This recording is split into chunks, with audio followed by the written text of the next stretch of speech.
Welcome back to the channel, my freedom loving 2A supporting patriots. Back with a new review for you today on the Brinyte PT18pro Oathkeeper. It is a flashlight that was sent by Brinyte free of charge to the channel to review for you guys. Like to make that up front. So real quickly, we're going to go over the accessories that it comes with here, and then I'll go ahead and kind of get into some more of the technical aspect, and then we'll show you guys how the flashlight operates and of course what it looks like at night. So it comes in your nice box here. Toss that to the side. You get your flashlight itself, of course. It comes with this tactical ring, so that is completely up to you. If you want to run that on there, you can take it off. I actually prefer having it off, but I left it on here for sake of the video. You do get a nice carrying case.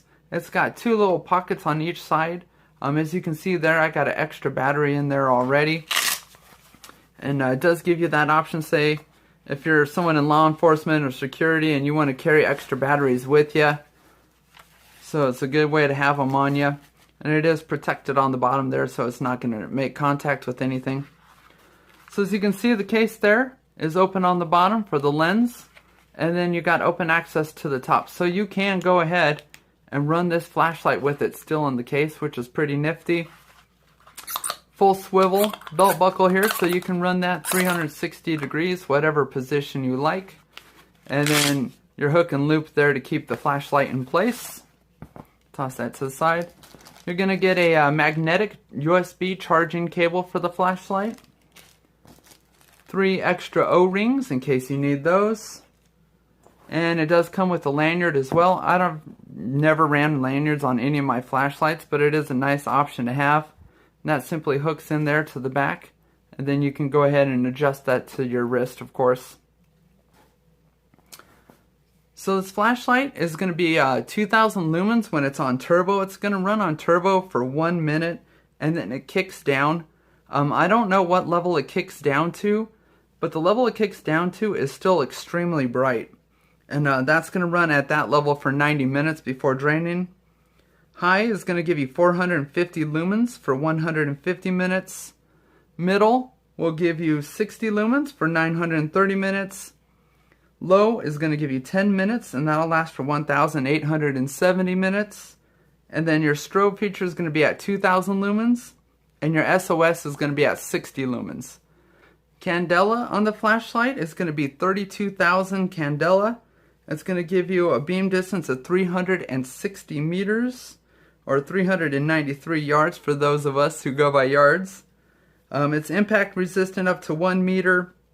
It is IP68 waterproof and dustproof. The flashlight is going to run off one 18650 battery, 3.6 volts, 3100 milliamps. And the cool thing about this flashlight is it also runs off of 2 CR123A batteries as well. Now, I'm not sure if that'll give you the same lumen output if you use those batteries, but it is a cool option that the flashlight comes with. As far as the indicator light goes, it's going to always have that slight green light on, and that'll let you know like kind of where the flashlight is during the night, which is a nice feature of this flashlight I really like. When you turn the flashlight on, that will go ahead and light up as well. 100 to 70% is going to give you a constant green. 70 to 30% will give you a constant orange, 30 to 10% will give you red, and then when it dips below 10%, it's going to give you a flashing red. Now that light will stay on for 5 seconds after you turn the flashlight on, letting you know your power level indication. As far as charging the flashlight, like I said, it comes with this USB magnetic charging cable. To plug that in, you simply flip it over there, and it attaches magnetically, like I said. When it's red, it'll show that it is charging. I'll try and make it malfunction here, and then you see there it turned orange, and that's going to signify abnormal charging conditions.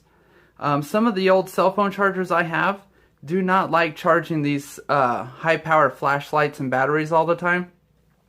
So I do recommend just playing around with that and getting it into a good power source as far as charging it.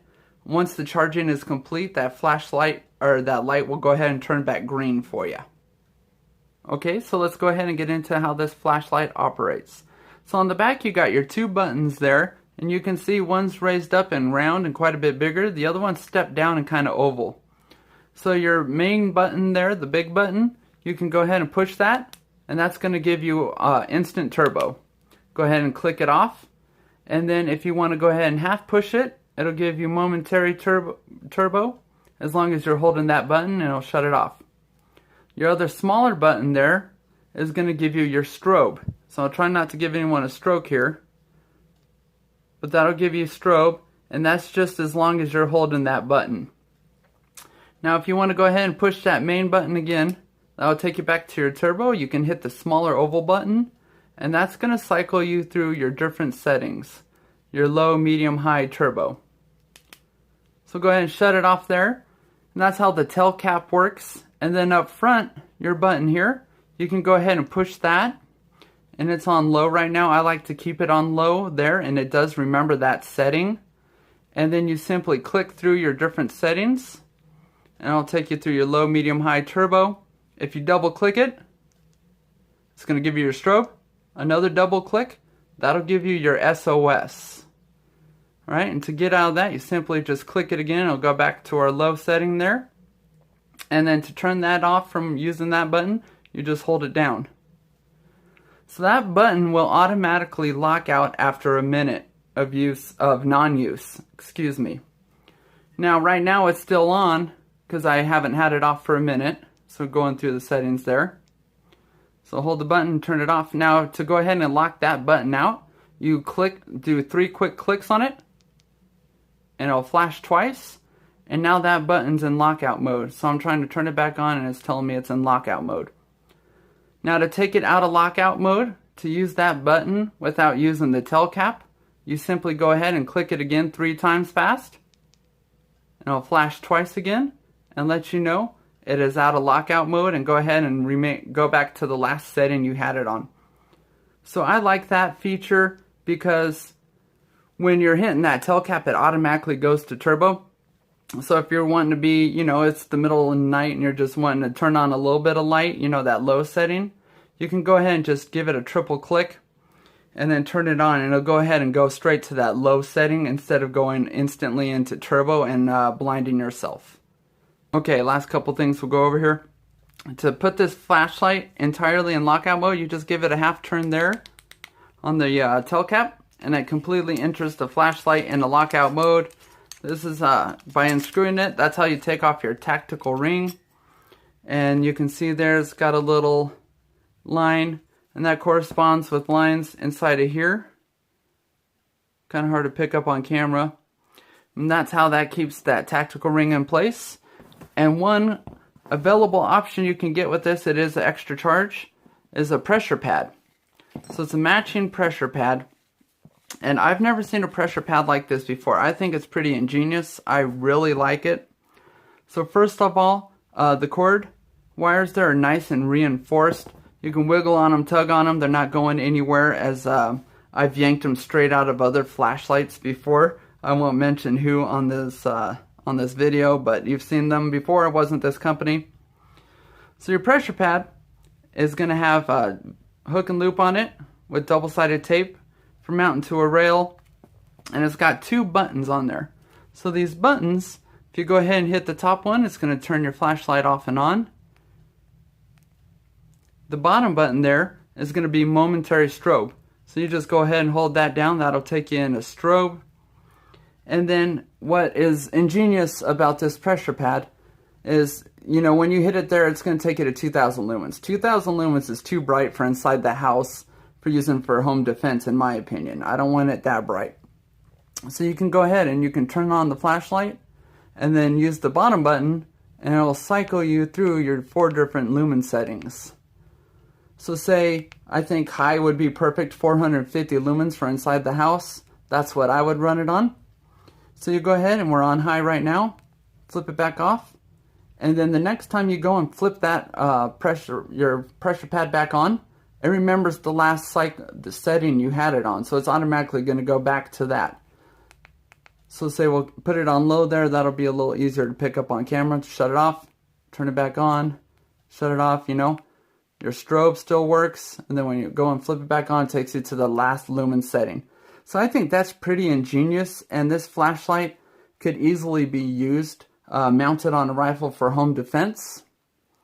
So that's enough gushing about the pressure pad and the flashlight so far. We'll go outside and let you see what it looks like.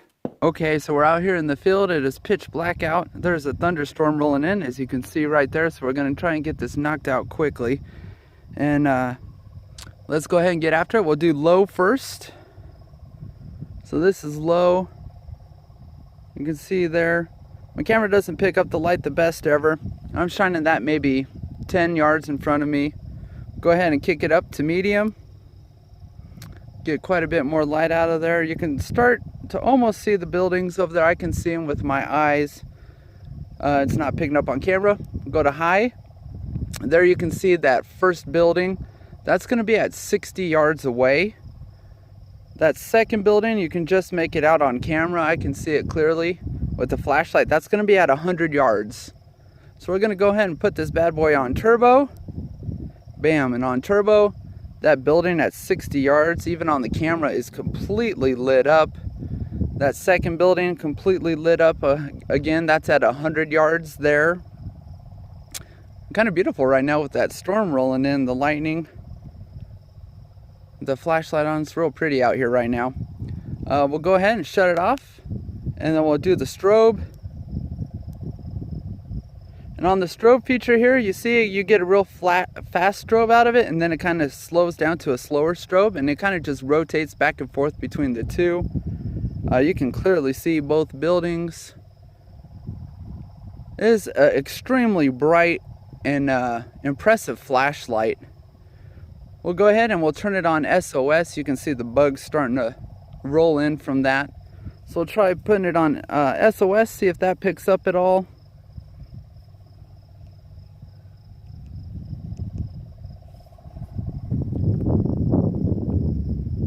Alright, with it on SOS, I don't think it's picking up the buildings on the camera. I can see both buildings with it on the SOS.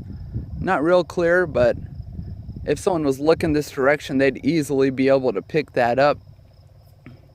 Again, just throw it on turbo for fun and kind of look around, and it just puts out so much light. Get a nice wide beam out of it, a ton of throw. I've taken it out to over 200 yards and easily been able to see these buildings. I'm not going to do that for here, as it just doesn't pick up on my phone. But that's a look at the flashlight there, you guys. Extremely impressive, especially on that turbo, and just kind of beautiful scenery with that storm rolling in. We'll head back inside and we'll go ahead and give you my final thoughts on this flashlight. Okay, so I appreciate you guys bearing with me for this video. I know it's a little longer, but on these flashlights, I just really like to be extremely thorough on them and go over everything with them. So my thoughts on this flashlight are, it's a fantastic flashlight. I really like it. I think it fits a lot of roles. It's a little big for an everyday carry flashlight, unless you're someone who carries like a backpack or something with you. You know, in that case, you could throw it in the bag and it would be fine. But otherwise, if you're in, like, say, a security role or law enforcement, I think it'd be a good option for that. I think it's a fantastic option for home defense as well, especially in combination with that pressure pad. I'll call it a smart pressure pad. I don't know what else to call it. So I think it's an amazing flashlight overall. If I had to ding it on anything, my one ding on it would be is that it needs more aggressive knurling around here. So it is a little bit of a slick finish here. I would like to see it more aggressive, so you just get a better, more firm grip on it and not quite as slick. So that's kind of my thoughts on this flashlight, you guys. It's an amazing flashlight. I'll have the link down in the description box, of course. I don't think you can really go wrong with this one. It's not the cheapest flashlight in the world. It is not the most expensive flashlight in the world, with that said, either. So I think it's a nice solid option. It would make a great addition to anyone's you know, flashlight collection, or a kind of a do-all flashlight. So that's what I got for this one. If you got questions, let me know below, you guys. Otherwise, thanks for hanging through with me on this one. And we'll catch you next time. God bless.